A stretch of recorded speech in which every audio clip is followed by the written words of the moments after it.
Pasta today with raw tomatoes, and I'm going to be doing something you probably haven't heard of, and that's grating raw tomatoes.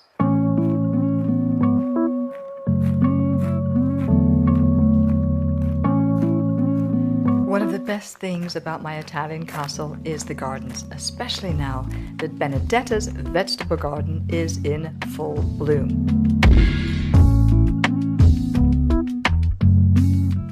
So it's time to raid her garden and find a few tomatoes to make my raw pasta. There's nothing like the flavor of an Italian tomato. There are so many varieties to choose from, and here in her garden I spot 3 types. There's the corded buoy or the ox heart, and there's the dattarini, and there's a really red tomato. I have no idea what it is, but I'm going to take it anyway. I have a couple of varieties of different tomatoes you have here. This is the wonderful, they're very, very delicious tomatoes. They're supposed to be pink. These have come from Benedetta's garden. Look at that. Those are what we're going to be doing to grating. And these are my favorite, and they're called dattarini because they're very, very sweet. They're like little dates. So I'm going to be using 2 different types of tomatoes here. First, I chop the dattarini in half, like that, just to have a different flavor. So there's a bit of a consistency that we're going to be having. You eat quite a lot of tomatoes with this pasta because we're eating raw foods. And there we go.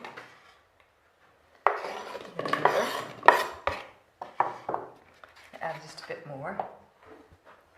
Now the dattarini, I have a different taste than cherry tomatoes. They're sweeter, and I think they're almost, you can eat them like candy. And the reason I'm chopping them in half is because I want to keep them whole. And also the reason with eating small tomatoes like that is that you have more of the surface and the outside here, which is of course full of vitamins. Whoops, hang on. There we go.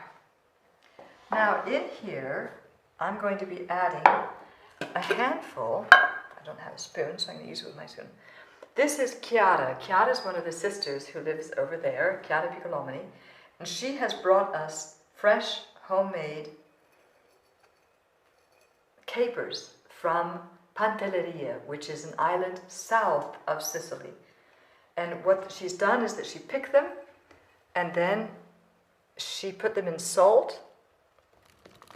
So I've left the salt on them, and I'm just going to leave the salt like this, which creates in itself the salt on the tomatoes. Also when you make a salad, if you put a little bit of salt, you never actually have to put lemon or vinegar on it because it takes some of the juices out. Now, the trick is to make it really taste like pasta is take a tomato and then you simply grate it. Wouldn't think that you could grate a tomato, could you?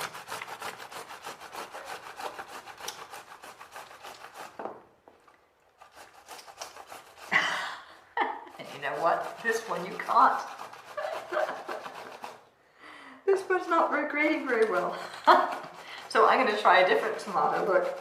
So this is a good lesson for everyone, and I hope I'm going to show this because it shows that it really doesn't work. You can squish it, but this is not a grating tomato. So now we understand.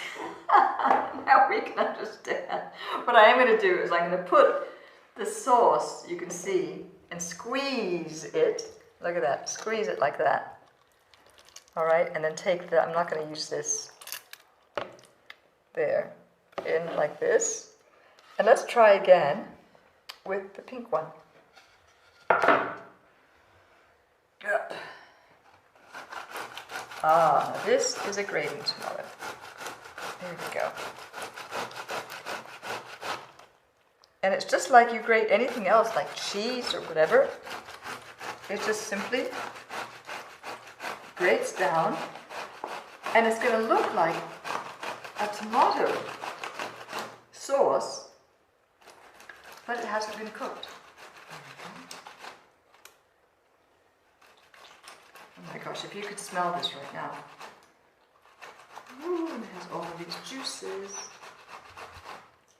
So I learned this technique from the New York Times that has some of the best recipes that I've ever seen, and I get it in my box every single day. You know, I didn't realize that. I would make my pasta sauce cutting the tomato, but I didn't know that I could grate it like that. So if you see, look at that. So I learned this technique from the New York Times that has some of the best recipes that I've ever seen, and I get it in my box every single day.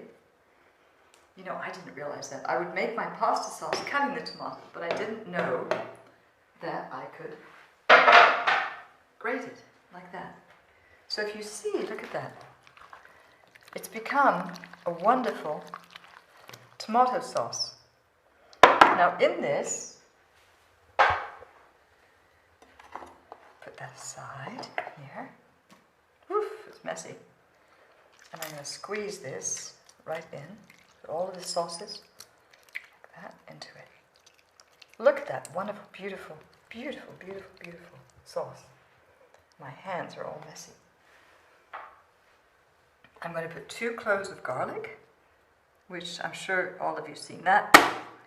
Take a knife and you crush the garlic like that, and it comes out automatically. Look at this.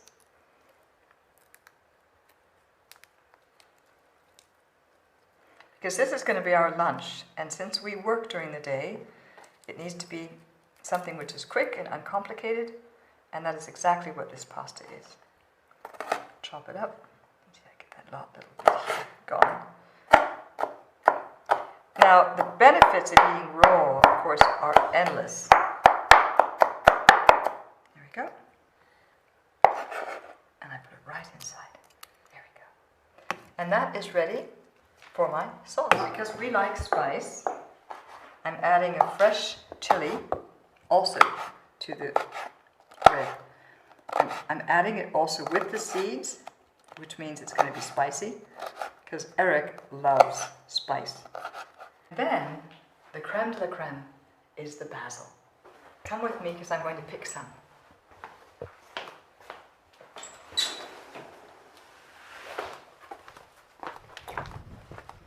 Now, there are basil plants and there are basil plants.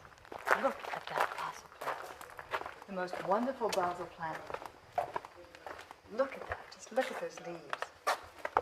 So what I want to do is you pinch the basil, the largest leaves, and take it from different stems so it doesn't, it doesn't stress the plant very much. Also, I've kept this basil out in bright sunshine because that's what basil likes. And I just learned something, which is that I don't add very much water to it because that decreases the smell. So here are the basil leaves. Oh my God, they smell good. Now, do you want to smell them? Here. I'll do that. And I break them apart and put them into the sauce. You can see Eric put a bit extra capers in when I wasn't looking. Eric is on pasta duty. We prefer gluten-free pasta, preferably made from rice. I'm going to add the pasta right in. And that is our lunch. I keep stirring it a bit, it's going to warm the pasta. Okay, now, too hard, it's enough. 2 eats. Okay.